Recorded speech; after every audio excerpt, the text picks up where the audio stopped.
Welcome everyone to the best video of the year. At least my best video of the year. My favorite video of the year. It's my best of 2021 list. The best movies from the previous year. We're going to be finally talking about them. Now I should say before we kick this off that this is not necessarily a list you're going to agree with completely, obviously, for opinion reasons, but mainly what I'm talking about is some of these you may not even see in 2021. Some of these might be 2022, some of these might have been 2020 for some people. But for me, I was only able to see these movies in 2021, so that's why they're featured on this list. But without further ado, let's get these wet clothes off and get talking about these movies. This is such a dumb idea. Why did I do this? At number 14, we have Luzu. I love the messaging that it has about the traditional versus modern approach to making money. I love the family dynamic at its heart. It looks great. It's filled with actors that aren't traditional actors. They're just people, and I love that element of it as well. It gives it a really grounded, realistic feeling to it, and it's super laid back while also feeling very important and intense, because it's about this family and this person who is struggling to meet ends meet, and it's about this family that's trying to figure anything out to help them make money. And it's for that reason it feels very important. It feels very tense a lot of times. There's a lot of scenes when the family is arguing with each other. They go to their relatives for money, and it feels very, very relatable and realistic. It's just a great movie. I thoroughly enjoyed this one. I've seen it a couple of times now. It's a lot of fun, and the ending bit, the last 5-10 minutes, is excellent. Anka l-missierek kienet it-teħtrabbil kien jaqsam daru taħt il-libsu. Fejtat nitrabil l-aħħar darba? Wek terġa' tagħmel l-ilma. Għax jagħmel ilma issa. Garantilek. Ma għax għalik. Ma nafux eżatt, imma Aiden mhux qed jikber biżżejjed u xi ħaġa trid issir. Taf kemm għandna spejjeż. At number 13, we have the movie that will inevitably win the Best Picture for 2022, Power of the Dog, a movie I had no expectations for, that I ended up loving everything about. Benedict Cumberbatch is fantastic in the leading role, Jane Champion's direction is amazing, the cinematography looks great, the score from Johnny Greenwood is fantastic, and from the first bit of the movie, it lulls you into this sense of discomfort that it just holds throughout the whole film, and makes you makes you feel kind of gross, but in a good way. It's a movie that really thrives off its story and its character work, which is kind of controversial for a lot of people, but I found it to be riveting and interesting, and I loved it. I wonder what little lady made these. Actually, I did, sir. My mother was a florist, so I made them to look like the ones in our garden. Oh, well, do pardon me. They're just as real as possible. At number 12, we have Nightmare Alley. This comes from acclaimed director, Best Picture winner, Guillermo del Toro. And I loved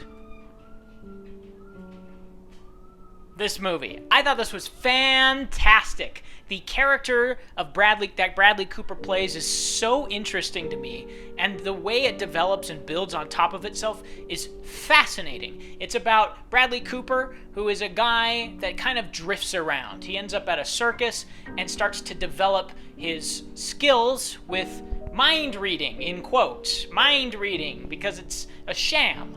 And then as he gets better and better, he develops a connection with Rooney Mara, and they take their business and start hustling rich people.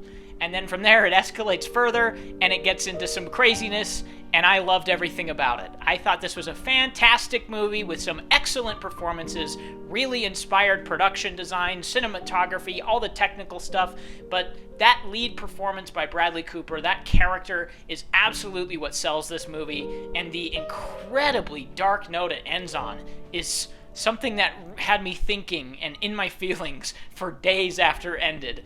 It's just great. What can you tell me? Wristwatch, leather band, brass, not gold. Old, worn down. Oh, but it's full of meaning. Oh, it wasn't yours originally, was it? You took it, or you stole it, didn't you? Oh, I see an older man. Oh, the boy hates him. Come On comes in at number 11, and it is one of the most lovely little movies I saw this year. It's so simple, it's so unique, it's so interesting in how laid back and stripped down it is. It is just a movie about Joaquin Phoenix dealing with his past and dealing with his present all at once, and how they interlink and how they interact with each other, and how that kind of seeps into how he deals with this child of his sister that he has to babysit. It's basically just him and this kid that he's babysitting for the whole movie, and their interactions together, and how both of them are sort of coming of age through each other. And it's just like a comfort movie. You just watch it to feel good. It's heartwarming, it's wonderful, it looks great, the performances are excellent, it's really relatable and down to earth. I loved the relationship between all of these characters and how all of them kind of intermingle and interconnect, and I absolutely loved where it ends up. I think it is just one of the most enjoyable movies you can watch for everything it does and everything it doesn't do, because it really is one of the most simple movies you'll see this year. It's very easy to write off as nothing happens, it's boring, but it's the little moments that it's talking about that are what the whole movie is about and what should draw you in. And it really did work for me. Dorothy did not know what to say to this, for all the people seemed to think her a witch. Why aren't you married?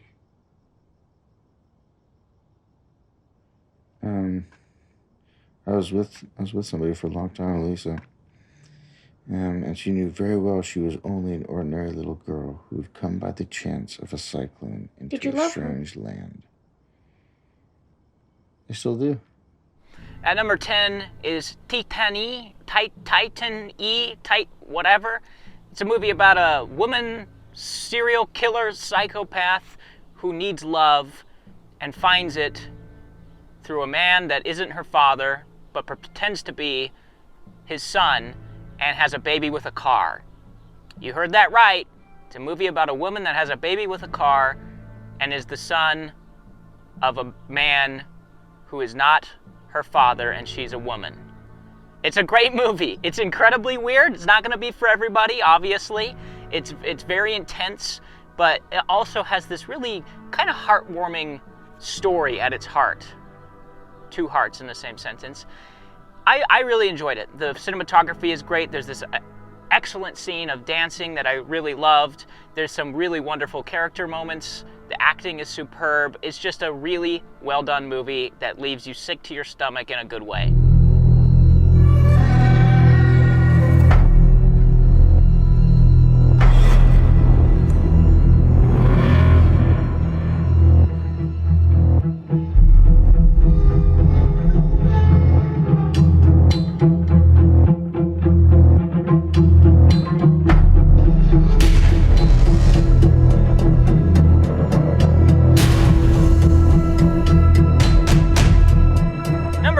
Riders of Justice, a Mads Mikkelsen movie that I thoroughly enjoyed. This is one of the weirder movies I saw this year, not because of anything it does particularly. There's no Starro the Conqueror in it, but it is very ambitious with its tone. It's both a hilarious movie, an action-packed movie, and an incredibly disturbing movie at times. It does a lot with a little, and the characters at its heart work really, really well. I thoroughly enjoyed just watching these characters hang out. There's a part when they're just giving each other presents at Christmas, and it's probably my favorite scene in the movie. Not to mention all the thematics that it's playing with. It's just a great movie. If you haven't seen it, definitely check it out.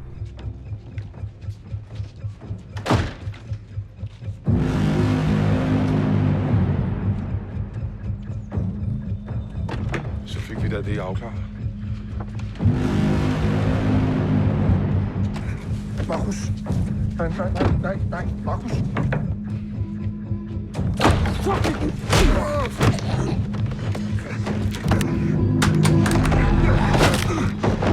At number 8, we have Suicide Squad, one of the most entertaining movies of the year for me, and when it first came out, it quickly became a comfort movie. This is a little bit surprising for me, as I don't typically like superhero movies, but I loved this one. I think it's incredibly fun, incredibly entertaining, and very well written, with some great James Gunn trademarks, some really fun character moments, great performances here for a superhero movie, and some inspired action set pieces with some very, very weird things that I thoroughly enjoyed. I will forever love Starro the Conqueror.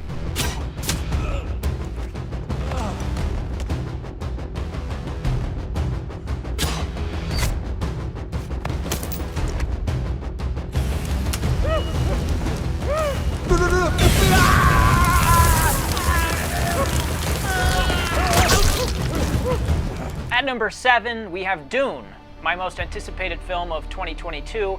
That everything Denis Villeneuve has done, I've loved, and this is no exception. It's a great sci-fi movie that feels grounded in reality to some degree. It's a wonderful sci-fi movie that is able to ground itself in reality with interesting characters that have actual drama going on. The only real problem I have with it is Timothée Chalamet's a little hit and miss sometimes, but everything else about it is great. The production design is amazing. The costume design is amazing. The cinematography is amazing. I loved Hans Zimmer's score and all the thematics he puts on the specific houses in Dune and makes them their theme song, and it's super recognizable every time you watch. It's just a really well-crafted sci-fi movie that feels like almost a throwback to old, slow, methodical sci-fi, and I loved that element of it. It has these really inspired action set pieces as well. It does suffer a little bit from being a part 1 and all that comes with just being a part 1 of 2, but the scope is incredible, and the performances are incredible, and really everything is incredible.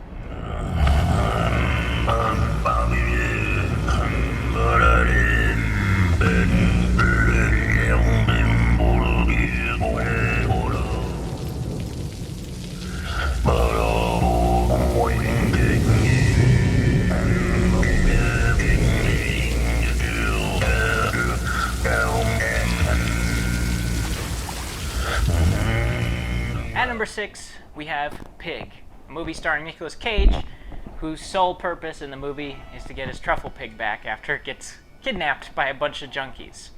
He wanders the streets of Portland, Oregon, gets into weird fights in lower Portland, berates chefs that he used to know, and that's the whole movie. And I really, really enjoyed it, obviously. It's on this list. I had a lot of fun with this movie. Nicolas Cage is great in it, shockingly great in it. It's a really quiet movie, though. It seems like the type of thing that would be perfect for a revenge story, but it's just about connection, human connection between people. And that's what's the best part about it. It's just really slow-moving, very quiet, but also very reflective. It seems to be about people trying to figure out who they are and what they want to become before they die. And that's basically the whole movie here. Let me flip over my bacon real quick. What was going to be your signature dish? Liver Scotch eggs with a honey curry mustard.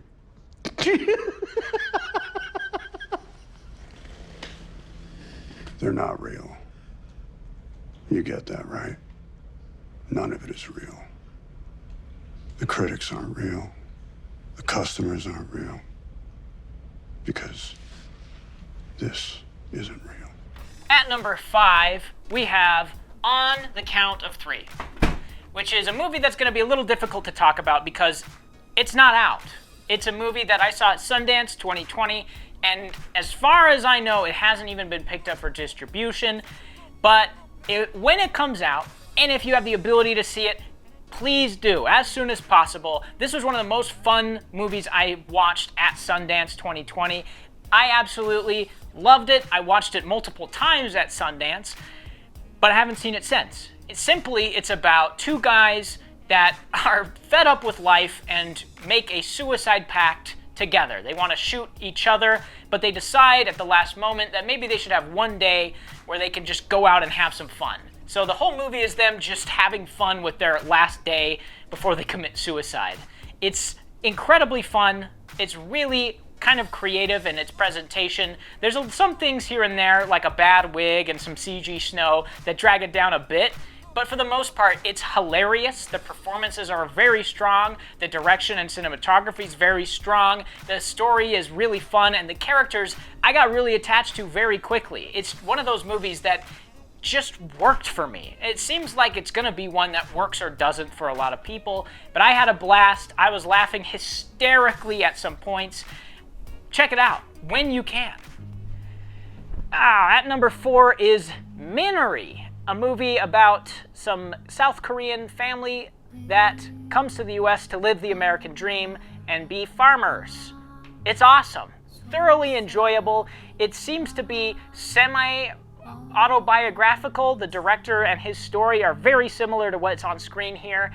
And what's on screen is an incredibly compelling story about a family just trying to make it, and the family dynamics and drama that comes with that. It's super simple in the story and the presentation, but it's also super effective. You get very attached very quickly to all of these people and their plight, and there's a lot of really fun, lighthearted humor here that keeps things kind of light. It's not one of those movies that's very dark or dramatic, but there is dark and dramatic things that happen in it, but it's kept very lighthearted and fun, even with that stuff. There's a grandma that's very fun and entertaining to watch. I'm glad she won the Oscar for Best Supporting Role. She was fantastic in this. All the performances really are, and the relationships with all of the characters is what really sells this. It's just great.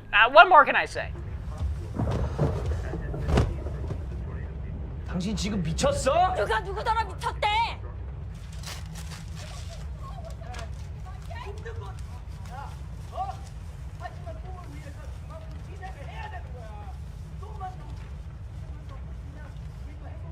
Write it big.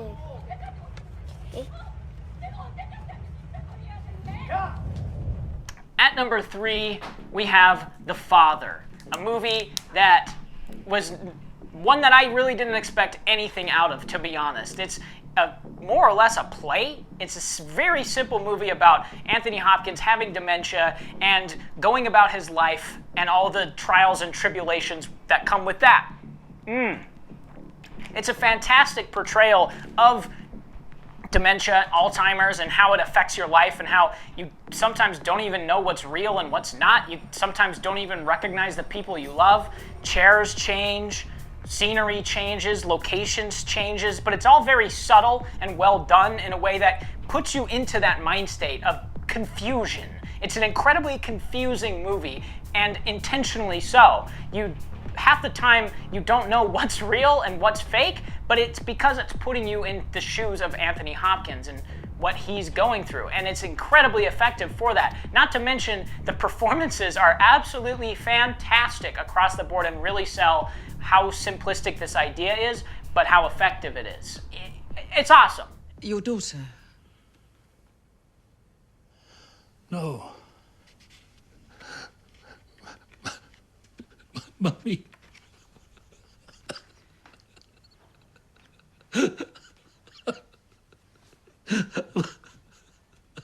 I want my mommy.